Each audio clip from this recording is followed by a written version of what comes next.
안녕하세요. 오늘은 제가 개인적으로 무척 기다렸던 시간이에요. 왜냐하면 제가 정말 인생책으로 너무너무 사랑하는 신영철 선생님의 책을 소개하는 날이거든요. 전에 박완서 선생님, 우리가 많이 사랑하는 그 사람, 그 박완서 선생님 책 얘기하면서도 신영철 선생님의 글을 읽어드렸었거든요. 이번에는 진짜로 신영철 선생님 책을 가지고 와서 문장들을 읽어드리고 싶어요.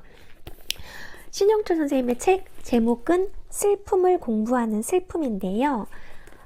이분은 문학 평론가세요. 그리고 대학교에서 학생들을 가르치고 계시고요.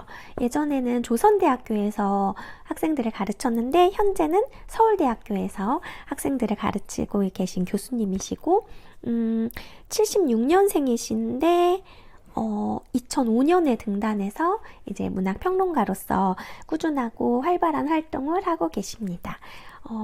그 평론집이 아닌 에세이집으로는 제가 알기로 이게 이 슬픔을 공부하는 슬픔이 두 번째 에세이고, 그리고 영화 에세이 또 정확한 사랑의 실험 이거 전에 냈던 거가 느낌의 공동체라는 첫 번째 그 에세이집이 있고요. 그리고 재작년 말이었던 것 같아요.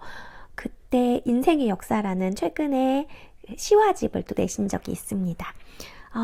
제가 이분의 문장을 특히나 사랑하는 이유는 굉장히 글이 신중하고 어떠한 말도 확정적으로 하지 않아요.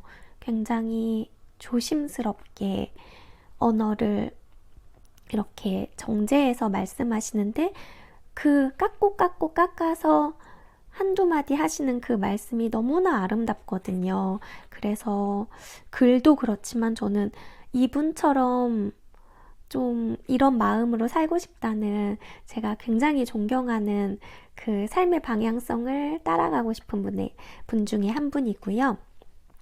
이 사려 깊은 마음을 닮아서 우리가 살 수 있다면 이 세상이 조금 더 덜 건조하고 더 포근한 세상이 되지 않을까 싶거든요. 이분이 쓰신 이 책은 어떤 책이냐면, 꽤 오랜 시간 동안 여러 매체에 쓰신 글들을 하나로 묶은 거예요. 근데 이제 묶다 보니까 슬픔에 대한 글들이 꽤 많아서 이제 제목을 이렇게 슬픔을 공부하는 슬픔으로 하셨고, 이 중에 제가 좋았던 부분이 사실 너무 많아가지고 너무 고민했어요. 제가 원래 이렇게 잘 붙이지도 않는데 너무 좋아서 이렇게 붙였고, 이 펭귄 태그를 너무 많이 붙이니까 조금 징그럽더라고요. 그래서 대부분은 사실 붙이지 않고 책 끝을 접은 부분도 많고 한데, 이 중에 어떤 부분을 읽어드릴 거냐면 폭력에 대한 감수성이라는 꼭지 중에 아주 짧게 읽어드릴게요. 다시 폭력에 대해 말해야겠다. 언젠가 폭력이라는 말의 외연은 가급적 넓히는 것이 좋겠다는 생각을 밝히면서 나는 폭력을 다음과 같이 폭넓게 정의해 보려고 했다.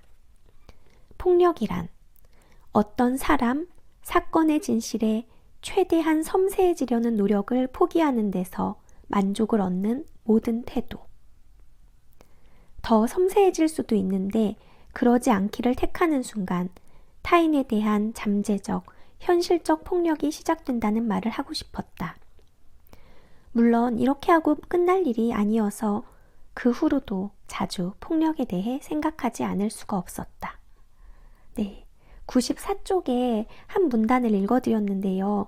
폭력에 대한 정의가 굉장히 좀 충격적이지 않나요? 좋은 의미로.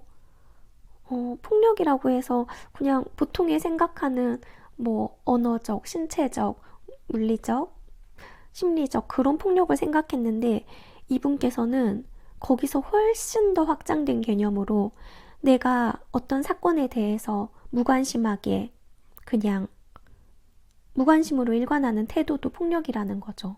정말 폭력이 맞죠. 그쵸? 잘 알지도 못하면서 속단한다든지 아니면 아예 관심조차 갖지 않고 그게 나랑 무슨 상관이야 하는 그런 태도들, 최대한 섬세해지려는 노력을 사건의 진실에 다가가려는 노력을 포기하는 데서 만족감을 얻는 모든 태도를 폭력이라고 말씀하신 이 부분이 저는 인생을 통틀어 계속 가져가야 되는 화두라고 생각했어요. 내가 지금 폭력적이지 않은지, 내가 얼마나 폭력적인 사람인지 이런 것들을 꾸준히 되뇌이지 않으면 되게 무감각해지기가 너무 쉽다고 생각이 들거든요. 네. 그리고 그 다음 쪽에서 또 쓰신 부분인데 한강 작가의 강연장 이야기를 하셨어요. 한강 작가는 그 광주 민주화 운동을 다룬 소년이 온다라는 소설을 쓰신 작가님이거든요. 잠깐 읽어드리면 소년이 온다에 나오는 폭력에 대한 묘사가 읽기 고통스러웠다고 말하는 독자들이 있었던 모양이다. 그러나 실제 벌어진 일은 그보다 훨씬 더 끔찍해서 소설에 쓸 생각조차 할 수 없었으며 그나마 쓴 것들도 나중에 지웠고 겨우 남은 것이 그 정도라 했다. 그는 본래 폭력적인 장면을 쓰는데 특히 더 애를 먹는 작가다. 그렇다는 이야기를 하면서 그가 한 말이 인상적이었다. 저는 불판 위에서 구워지는 고기를 보는 일도 힘겨울 때가 있어요. 바로 이런 사람이기 때문에 오히려 그 소설을 쓸 수 있었으리라. 이것은 폭력에 대한 감수성의 문제다. 이에 대해서는 얼마든지 더 민감해져도 좋다고 나는 생각한다. 와, 네. 제가 이분의 글을 왜 좋아하는지 좀 느껴지시나요? 꼭 전해졌으면 좋겠는데. 이 책 뒷표지에 보면 배울 만한 가장 소중한 것이자 배우기 가장 어려운 것. 그것은 바로 타인의 슬픔이다. 이렇게 쓰셨어요. 네. 이 책은 시, 소설, 그리고 사회 문화적 어떤 사건, 그리고 영화, 사진, 음악 등에 대해서 이렇게 짧게 두세 장으로 쓰신 글들을 묶어서 굉장히 다양한 이야기들을 본인의 취향대로, 기호대로 볼 수 있어요. 전체적으로 관통하는 이야기들은 사실 일관된 메시지를 그 타인에 대한 이해와 그 슬픔에 대한 공부를 게을리하면 안 된다. 포기해서는 절대로 안 된다. 이런 말씀들을 이렇게 묵묵하게 이렇게 말씀하고 계신 거지만 여기서 다루는 작품들이 워낙 다양해서 이 책을 통해 만난 작품 혹은 알고 있었지만 보지 못했던 더 깊게 볼 수 있었던 그 작품을 다시 한번 만나거나 아니면 어떤 사안에 대해서 생각을 정리할 수 있는 계기로서도 이 책은 굉장히 의미가 있고 유용한 책이라고 생각이 듭니다. 제가 예전 독서 모임에서 저희 독서 모임에서 좀 생뚱맞지만 이런 소책자를 만들었었어요. 저희끼리 헤이 거북씨 오늘의 독서를 골라줘 이렇게 해가지고 책을 많이 읽어 거북목이 된 거북씨가 추천하는 10가지 독서 테마라고 해서 저희 멤버들이 10명이어서 한 명씩 테마를 정해서 북큐레이션한 내용들을 이렇게 담은 거였거든요. 저는 그때도 이 책이 그때나 지금이나 여전히 최애 책이기 때문에 그 책을 추천했었어요. 그래서 그 추천 멘트를 마지막으로 짧게 읽어드릴게요. 슬픔을 공부하는 슬픔, 신형철 지음, 한겨레 출판.